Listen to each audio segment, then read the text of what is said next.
Government nga eyita mu kitongole kyayo kya UCC batandise kaweefube obw'okuyingirira bu bizinensi obw'abantu obwa wifi era nga wano bakiraba mu mbalirira yaabwe tebabeera bafiirwa ssente nnyingi nnyo. Jjukira nti mu Uganda omuntu owa wansi kati basaliddewo ddala kumwambula ebyaddala nti abatunda katugeze chips ku kkubo, abatunda enkoko, abatunda paani, abo bonna babeeze babajjeewo so nga ate weewuunye nti n'abo bennyini nga bw'olaba awo Nnyombi Tembo oyo ayinza okuba yasomera na ku ssente za paani. Bangi nnyo bwe batyo naye nga muzadde we bamaama we taata we baali basiika paani nga batunda bintuntu bwe bityo naye ne basobola okubeera nga babasomesa kubanga abaavu basomesezza nnyo abantu ate ab'amaanyi ojja okigenderere. Naye kakati nga tukyakaaba omusolo gwe bakuŋŋaanya entakeera nga tetumanyi na ki kye gukola, tegulinako accountability eri awo nambulukufu. Kakati UCC esazeewo okubeera ng'eyingirira abantu abatunda wifi kuba kati bizinensi empya emu ku ezo ezimeruseewo nti wifi oli kasita abeera nga alina wifi ku kitundu n'agiwanikayo abantu basasula 10,000, 5,500.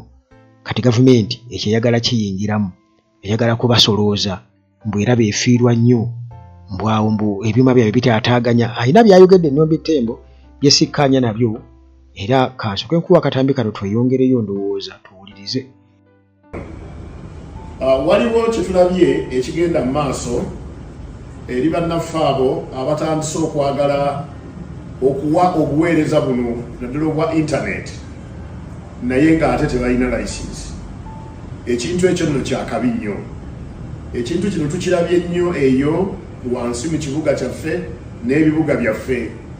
Abantu bajja ne bagula bundles ne basitoolinga oba ne bateekawo ebyuma bwabwe obugabira abantu intaneti, ate nammwe abantu baffe ne mugenda ne mugula intaneti eyo. Oluusi intaneti erabikanga ey'ebbeeyi entono naye ereeta obuzibu bw'otalabanga mu katale k'ebigambo bino eby'emitimbagano. Ekisooka efiiriza gavumenti omusolo omuyitirivu gw'otalabanga. Ekyokubiri, tetuli bamativu nti abantu abo bakola ebintu ebyo banaasobola okukuuma obulungi ebyama byammwe oba information yammwe ng'amateeka g'ebyempuliziganya bwe galagira. Ekyokusatu, abantu abo baleetawo okutabulatabula obuweereza bw'emitimbagano olw'ebyuma byabwe ebiteekebwawo okugaba intaneti oyo ng'ate tebimaze kupimibwa bulungi maanyi gaabyo eno mu komishoni nga bwe tukola ku byuma ebirala byonna.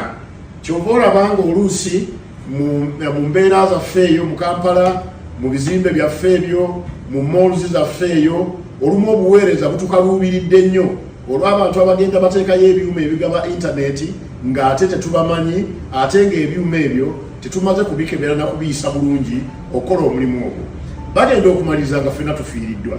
Gavumenti ng'efiiriddwa omusolo, consumer gwe atwala services zino ng'ofiiriddwa kubanga kyofuna si kipime mu butuufu, oluusi bakuguza kapa mu kutya. N'olw'ensonga eyo ffe ng'abalabirira ensonga zino tugenda okugulawo engeri ey'okulaba nti bannaffe abo tubagulako ekikwekweto okuba nti nno bayimiriza enkola eyo. N'olwekyo bakonsuma baffe twagala mufiirwe kubanga ogenda okusasula essente zo ku bantu abo ate tubayimirize okukola. N'olwekyo genda eri ba agenti b'abantu baffe abali license tubamanyi bulungi. Bw'oba oyagala okumanya abantu baffe betuwadde license genda ku mutimbagano gwaffe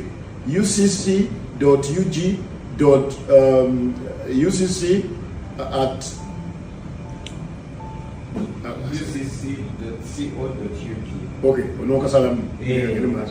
Genda ku mutimbagano gwaffe ucc.org.ug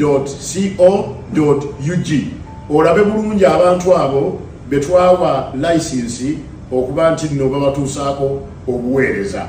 Togula bintu bino bya kifere, weewale ebintu by'ekifere, weewale okuba nti ojja kusasula essente zo ate oleme kuweebwa buweerezebwa, kubanga abantu abo bonna tugenda okugulawo ekikwekweto okuba nti nno tetubakkiriza buweereza bwe batalina license. Tetugaana bantu baffe kukola mirimu gino. Bw'oba oyagala okukola omulimu guno ogw'okuweereza internet, olwedde tutaddewo obusobozi bwonna, tutaddewo embeera ekwanguyiza okujja mu katale kano n'okola emirimu nga tumaze okuba nti tukuwadde license. Obusente busaamusaamu, tutaddewo license ntonotono ey'oku regioni, okuyingira tutaddewo enkola w'oyinza okwerippa ku bano bannaffe abanene kuba gye tuyita okusharinga infrastructure n'oba ng'oyingira mu buweereza buno. N'olwekyo tetwagala kufiiriza bantu baffe bizinesi. Abagala okukola bizinesi zino mujje muziyingiremu, muzikole mu busimba bwazo nga tukumanyi, bakasitoma nga bakumanyi, bw'oba ofunye obuzibu nga tumanyi wajja oddukira. N'olwekyo tubakubiriza bannange, bwe munaatulaba nga tuleese abantu baffe, tumanyi olwedde we muli wonna, tubamanyi. Tugenda kutandikira wano mu Kampala n'emiriraano, tubenga ebintu ebyo tubiyingiza. N'olwekyo kyewali badde okola, wali badde otuyamba nga tetunnaba kujja, jjayo enguuma bwobwo obuteeke wansi, ebintu bino biveemu. Kubanga bwe tunajja obuuma obwo ne tubukwata, tetujja kukoma ku buuma, ne bannannyini bo nammwe tujja kubakwata tubatwale mu kkooti mugende mwewozeewo, kubanga okukola emirimu egyo nga tolina license kimanya mateeka. Wali badde tukikola, kyova olaba tuteekawo okulamula. Tokola kintu kyotalinaako license. Aye nammwe bakama baffe ba consumers temugula ku bantu bano abakola ebyekifere, kubanga bafiiriza gavumenti omusolo ate batabulatabula amayengo ffenna ge twetaaga ennyo okubatuusaako obuweereza. Mwebale nnyo, mwebalire ddala. Kakati wano avuzeemu tulambululira obulungi ng'oggyeko MTN Airtel, kubanga wifi ze tulina eyinza okuba eya Orange, eyinza okuba eya Airtel, MTN, waliwo ne ba service providers abalala aba internet naddala abatambuza eya fiber weebali. Era buli muntu yenna eno ku byalo gye tubeera nga akola oba agaba wifi nga business, wifi eyo eteeka okuba nga erina kampani yaayo. Wabula kyemmanyi tikati waliwo n'abantu abalala abalina billing systems, kwegamba billing systems eziyambako tuyina wifi yo nti bagiteekako naye banga ekwatagana bulungi ne wifi yo, neekuba bu receipt, neekuba bu vouchers obwo okububaako ennamba omuntu gy'anyigamu mu system eri computerized ku simu y'okusinziira nga bw'oba ogiraba, n'omanya nti kati njagala ya 1,000, ya 5, njagala ya wiiki, njagala ya mwezi. N'okola ki? N'oteekamu n'osasula. Osobola ku mobile money oba okunyigamu namba yeri ku kavoucher straight. Era kati nga wifi gyerina wano era still nayo osobola ogiteekako ku system eyo, billing system. Kati zo companies ezibiringa nazo ndala ezirina billing systems ezo. Kati kyesitegeera nti wayinza okuba nga wazuuseewo company abantu abalala abalina ebyuma ebifaanaganako nga bya MTN ne babiwanikayo mu ngeri y'emirongooti, oba ezo company nga Orange, MTN, Airtel nti bwe zigaba kuba already ziba zasasula dde omusolo mu gavumenti. Era naffe kennyini eno abakozesa data oyo tuba tusasula omusolo nti babakuwa kati unlimited gye babeera bakuwadde esinziira ku bantu bameka oba obuzito ki bwogenda okubeera ng'oteekako bw'osuubira okuba ng'oteekako. Abantu abayinza okubeera nga bagikozesa yeyo package gy'osasula. Kati bwe kiba nti bagenda kujja eno ku byalo batambule nga bakwata abo abalina zi wifi nti balina okubeera nga basasula omusolo, nze ndaba nga double taxation, nti bagenda kuba basasula omusolo emirundi oba ebiri. kubanga ekisooka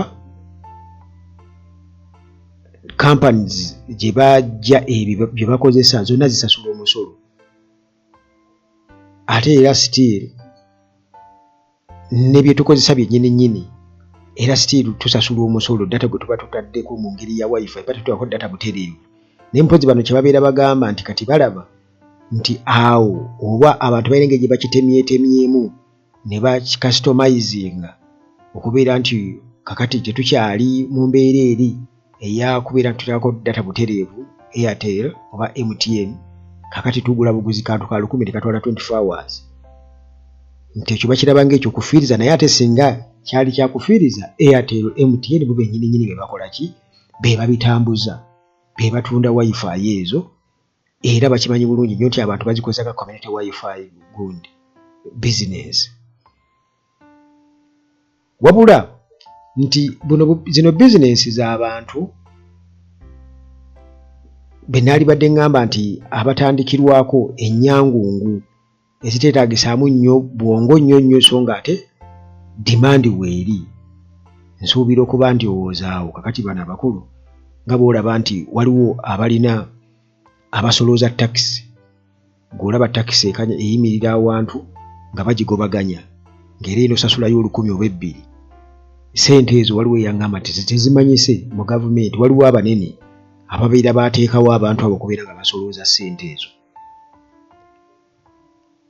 omukulu ndowooza asaana n'atunnyonnyola kubanga nsuubira okuba nga buli sisitimu eyo weeri oba wifi gy'obeera oliko olaba erinnya lyayo nyiniyo kyaba yagituuma ky'olaba era bwe mba nateekako Uganda At Large era ogiraba esoma Uganda At Large kakati simanyi abo bagamba ba service providers abatali abo betumanyi nga MTN Airtel n'abalala betumanyi abagaba internet wano nti waliwo abaliyo nga nabo bajja ne babeera nga bagaba wifi oba just ayagala kiyisa kubanga amaliriza agamba mbu tetubagana kukola business wabula jangu registaringe naffe ate bwe kiba nti ebyuma bye bakozesa bifu kubanga guboga nti obuma bukyankalanya empeereza naye ate tetulabawo bakasitoma nga bakomplaining ogamba bakasitoma bagenda kubabba baleme kubaguza kapa biki ate ffe tetukomplaining nga tulaba ebintu bikola bulungi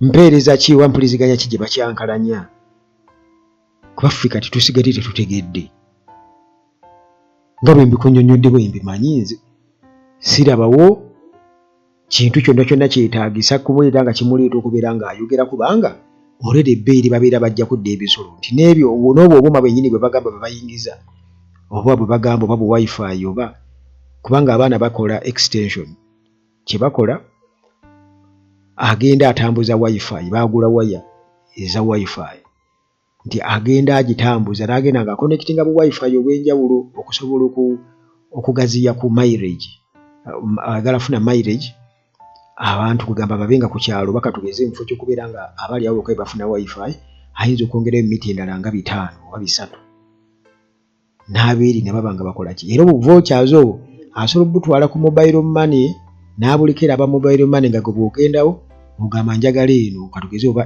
SK Traders oba Uganda At Large wifi nga bw'esoma kagamba yeeyo ngirina kwata oba okitegeera bwe biba era byonna biba bisasule eri baba baafuna double set wabula kati bano baagala kuddamu ate era kuwozaamu balaba kati ate kigenze wala abaana bakyextendinze akakati awo naye tulina nabo basolooza bwe ndaba